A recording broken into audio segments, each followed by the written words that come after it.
Good morning students. पिछले video में हमने जो अध्याय 4 प्रतिरक्षा एवं रक्त समूह चल रहा था उसका एक टॉपिक हमने पढ़ लिया था, प्रतिजन क्या है या एंटीजन क्या है। आज हम अगला टॉपिक पढ़ेंगे प्रतिरक्षी। आज हम अगला टॉपिक पढ़ेंगे प्रतिरक्षी।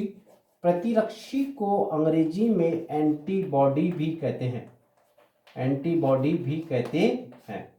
सबसे पहले तो हम एंटीबॉडी की परिभाषा पढ़ेंगे और फिर पढ़ेंगे एंटीबॉडी की क्या संरचना होती है। सामान्यतः हम जब प्रतिरक्षी के बारे में पढ़ते हैं तो प्रतिरक्षी क्या होता है कि जब हमारे शरीर में कोई प्रतिजन या एंटीजन प्रवेश कर जाता है तो उस एंटीजन को निष्क्रिय करने के लिए हमारे शरीर में प्रतिरक्षी बनती हैं, अर्थात उस एंटीजन को निष्क्रिय बनाया जाता है, अर्थात उसे नष्ट किया जाता है। यदि नष्ट किया जाए नहीं तो हमारे शरीर में वो बीमारी उत्पन्न हो जाती है। अतः प्रतिरक्षी की परिभाषा क्या होती है, उसकी परिभाषा के बारे में हम समझते हैं। परिभाषा क्या है? प्रतिरक्षी वह विशिष्ट प्रकार की गामा ग्लोबुलिन प्रोटीन होती है जो शरीर में उपस्थित बी लिम्फोसाइट कोशिकाओं के द्वारा प्रतिजन की अनुक्रिया पर उसे निष्क्रिय करने के लिए बनाई जाती है। एक बार दोबारा सुनेंगे कि प्रतिरक्षी की परिभाषा क्या है कि प्रतिरक्षी विशिष्ट प्रकार की गामा ग्लोबुलिन प्रोटीन होती है जो शरीर में उपस्थित बी लिम्फोसाइट कोशिकाओं के द्वारा प्रतिजन की अनुक्रिया पर उसे निष्क्रिय बनाया जाता है। सामान्यतः प्रतिजन को इम्यूनोग्लोबुलिन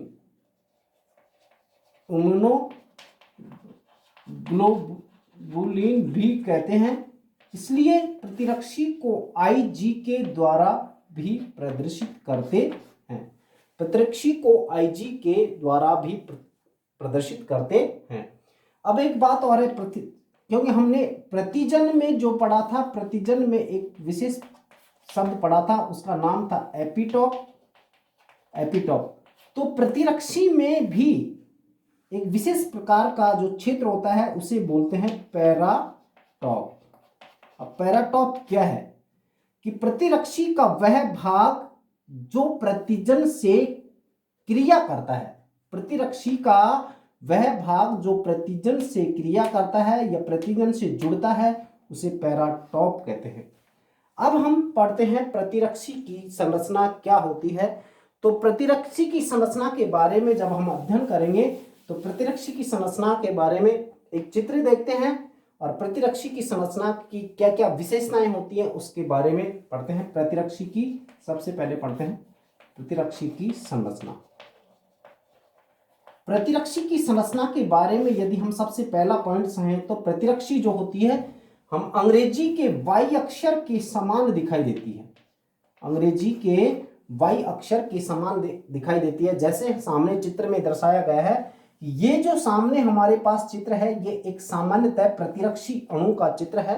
प्रतिरक्षी का मॉलिक्यूल है। इस प्रतिरक्षी की संरचना को इस चित्र में दर्शाया गया है कि प्रतिरक्षी की अंग्रेजी के वाई अक्षर के समान इसकी संरचना प्रदर्शित की जाती है।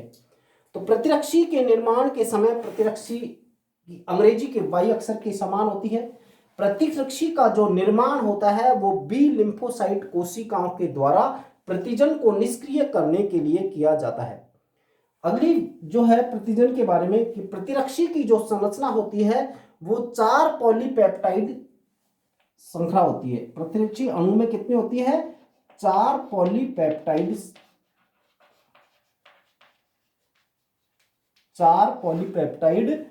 की श्रृंखला पाई जाती है। इन 4 पॉलीपेप्टाइड में 1, 2, 3 और 4 पॉलीपेप्टाइड, जो 4 पॉलीपेप्टाइड जो श्रृंखलाएं होती हैं उनमें 2 भारी श्रृंखलाएं होती हैं और 2 हल्की श्रृंखलाएं होती हैं।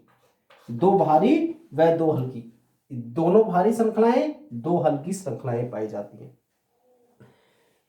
एक भारी और एक हल्की श्रृंखला मिलकर एक डाइमर बनाते हैं।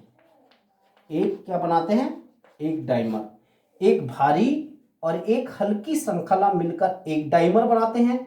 इधर एक भारी और एक श्रृंखला मिलकर एक डाइमर बनाने, अर्थात 2 डाइमर मिलकर एक प्रतिरक्षी अणु की संरचना का निर्माण करते हैं। इस प्रकार हम कह सकते हैं कि एक डाइमर में एक भारी श्रृंखला और एक हल्की श्रृंखला होती है। इस प्रकार प्रत्येक भारी श्रृंखला, जो भारी श्रृंखला होती है उसमें 440 एमिनो अम्ल पाए जाते हैं। भारी श्रृंखला के अंदर जो पाए जाते हैं वो 440 एमिनो अम्लों से मिलकर बनी होती है, एमिनो अम्लों से मिलकर बनी रहती है। जबकि जो हल्की श्रृंखला होती है वो 220 एमिनो अम्लों से मिलकर बनी होती है। जो भारी व हल्की जो श्रृंखलाएं होती हैं उसके प्रत्येक के दो दो भाग होते हैं। एक भारी और एक जो हल्की श्रृंखला होती हैं उनके प्रत्येक के दो भाग होते हैं। एक होता है अस्थिर भाग और एक होता है स्थिर भाग।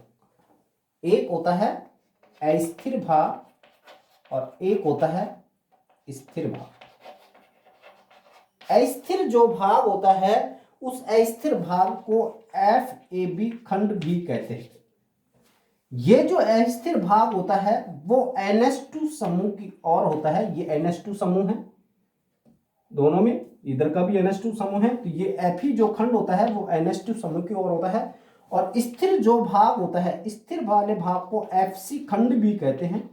और ये जो भाग होता है वो COH समूह की ओर होता है। अब एक पॉइंट और है हमारे पास कि प्रत्येक भारी और जो हल्की श्रृंखलाएं होती हैं उसमें दोनों के बीच में डबल सल्फाइड बंध पाए जाते हैं। दोनों के बीच में डबल सल्फाइड बंध पाए जाते हैं। और दोनों भारी श्रृंखलाएं होती हैं उनके बीच में भी डबल सल्फाइड बंध पाए जाते हैं। और दोनों जो भारी श्रृंखलाएं होती हैं उन दोनों भुजाओं के बीच में एक लचीला स्थान होता है, उसे हिंज क्षेत्र के नाम से जाना जाता है। इस प्रकार एक प्रतिरक्षी अणु की श्रृंखला होती है, ये संरचना होती है। एक बार दोबारा हम प्रतिरक्षी अणु की संरचना के बारे में एक बार दोबारा मुख्य बिंदु देखते हैं कि प्रतिरक्षी की जो संरचना होती है वह अंग्रेजी के Y अक्षर के समान होती है। प्रतिरक्षी का जो निर्माण होता है बी लिम्फोसाइट कोशिकाओं के द्वारा प्रतिजन को निष्क्रिय करने के लिए होता है। प्रतिरक्षी की जो संरचना होती है उसमें 4 पॉलीपेप्टाइड श्रृंखलाएं पाई जाती हैं, जिसमें 2 भारी श्रृंखलाएं होती हैं, 2 हल्की श्रृंखलाएं होती हैं। एक भारी और एक हल्की श्रृंखला मिलकर एक डाइमर बनाती हैं। इस प्रकार प्रतिरक्षी अणु की संरचना में 2 भारी और 2 हल्की श्रृंखलाएं पाई जाती हैं, अर्थात 2 डाइमर पाए जाते हैं। प्रतिरक्षी अणु की जो एक भारी और एक हल्की श्रृंखलाएं जो पाई जाती हैं उसके 2 भाग होते हैं। एक भाग होता है अस्थिर भाग, एक भाग होता है स्थिर भाग। स्थिर जो भाग होता है उसे FC खंड के नाम से जाना जाता है, उसे COH समूह की ओर होता है। और जो अस्थिर भाग होता है वो FAB खंड भी कहते हैं, वो NH2 समूह की ओर पाया जाता है। इस प्रकार ये प्रतिरक्षी अणु की संरचना होती है। अब है अगला पॉइंट है प्रतिरक्षी कितने प्रकार की होती है। तो प्रतिरक्षी के प्रकार के बारे में यदि हम अध्ययन करना चाहें तो सामान्यतः जो प्रतिरक्षी होती है उसे 4 भागों में बांटा जाता है प्रतिरक्षी। और यहां से बोर्ड परीक्षा में प्रश्न भी आता है कि प्रतिरक्षी कितने प्रकार की होती है। प्रतिरक्षी के प्रकार सामान्यतः जो प्रतिरक्षी होती है उसे 4 भागों में बांटते हैं। पहला है प्रतिरक्षी को प्रदर्शित करते हैं IgA से, पहली प्रतिरक्षी है ये। दूसरी है IgD, तीसरी प्रतिरक्षी है IgE, एक प्रतिरक्षी है IgG और एक है प्रतिरक्षी IgM। इनका विशेष नाम जो बना हुआ है, A क्या है, D क्या है, E क्या है, G क्या है, M क्या है, ये नाम भी इनके यूनानी भाषा के आधार पर रखे गए हैं। क्योंकि प्रतिरक्षी A जो बना वो यूनानी भाषा के एल्फा से बना है। एल्फा के द्वारा यूनानी भाषा का जो प्रतिरक्षी A का जो नाम रखा गया था यो यूनानी भाषा के एल्फा से उत्पन्न हुआ है। ये प्रतिरक्षी जो पाई जाती है इस प्रतिरक्षी में यह अल्फा ग्लोबुलिन की द्विलक संरचना होती है। इसमें अल्फा ग्लोबुलिन की क्या होती है, द्विलक संरचना होती है। और इस प्रतिरक्षी का जो कार्य क्या होता है, यह प्रतिरक्षी कार्य का मतलब यह है कि यह कहाँ पाई जाती है, यह अपना क्या भूमिका निभाती है। तो मां के दूध में पाए जाने वाली यह प्रतिरक्षी होती है जो नवजात शिशु की रक्षा करती है। मां के दूध में पाई जाने वाली, मां के दूध में पाई जाती है और नवजात शिशु की क्या करती है, सुरक्षा करती है। अगली है आईजीडी। जो नाम पड़ा था यूनानी भाषा के डेल्टा शब्द से बना था, यूनानी भाषा के डेल्टा शब्द से बना था और इसकी जो संरचना होती है इसमें डेल्टा ग्लोबुलिन की एकलक संरचना पाई जाती है, डेल्टा ग्लोबुलिन की एकलक संरचना पाई जाती है। और यह जो प्रतिरक्षी पाई जाती है वो एंटी माइक्रोबियल कारकों के उत्पादन के लिए होती है, एंटी माइक्रोबियल कारकों के उत्पादन के लिए होती है और यह बेसोफिल व मास्ट कोशिकाओं के अंतर्गत बनती है। तीसरी है आईजीई। जो आईजीई का नाम पड़ा था वो यूनानी भाषा के एप्साइलेन के आधार पर इसका नाम ई रखा गया था और इसमें यह जो प्रतिरक्षी होती है वह एप्साइलन ग्लोबुलिन की एकलक संरचना होती है, एप्साइलन ग्लोबुलिन की एकलक संरचना होती है और यह प्रतिरक्षी बनती है हमारे शरीर में एलर्जी के समय यह प्रतिरक्षी हमारे शरीर में बनती है। इसमें भी बेसोफिल व मास्ट कोशिकाएं पाई जाती हैं, उनके द्वारा इसका निर्माण होता है। आईजीजी ये प्रतिरक्षी भी मोस्ट है। आईजीजी क्या है, ये गामा ग्लोबुलिन जो इस प्रकार के चिन्ह से प्रदर्शित करते हैं, गामा ग्लोबुलिन की एकलक संरचना होती है और यूनानी भाषा के गामा शब्द से इसका जी का बना है। इसका जो कार्य होता है वो ये गामा ग्लोबुलिन प्रोटीन है, ये प्लेसेंटा को पार करके भ्रूण की रक्षा करती है, प्लेसेंटा को पार कर भ्रूण की सुरक्षा करती है। मादा के गर्भाशय में एक विशेष प्रकार का ऊतक होता है जो विकसित होते हुए भ्रूण की सुरक्षा करता है, उसे कहते हैं पोषण प्रदान करने वाले ऊतक को प्लेसेंटा कहते हैं। यह प्रतिरक्षी इस प्लेसेंटा यानी ऊतक को पार करके भ्रूण की सुरक्षा प्रदान करती है, यह बहुत महत्वपूर्ण है। और अगला है आईजीएम। आईजीएम प्रतिरक्षी है, इसे यूनानी भाषा के माइक्रोन से बना है, चिन्ह ये होता है, इस माइक्रोन से इसकी उत्पत्ति हुई है और यह जो है माइक्रोग्लोबुलिन की पंचलक संरचना होती है, माइक्रोग्लोबुलिन की पंचलक संरचना होती है और यह प्रतिरक्षी हमारे शरीर में सर्वप्रथम बनती है जब हमारे शरीर में प्रतिजन संपर्क में आता है, हमारे शरीर में प्रतिजन का प्रवेश होता है, तो सबसे पहले जो हमारे शरीर में प्रतिरक्षी बनेगी वो आईजीएम होती है।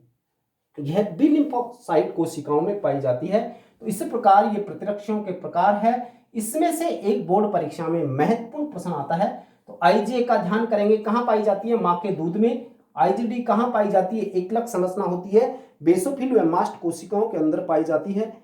तीसरी है आईजीई, एलर्जी के समय उत्पन्न होती है। आईजीजी प्लेसेंटा को पार करके भ्रूण को विकसित होने में सुरक्षा प्रदान करती है और आईजीएम जो है हमारे शरीर में सबसे पहले बनती है। आज हम ये प्रतिरक्षी के बारे में हमने अध्ययन किया, एक तो प्रतिरक्षी की संरचना, एक प्रतिरक्षी के प्रकार। इससे अगला अध्ययन अगले वीडियो में अध्ययन करेंगे। Thank you students.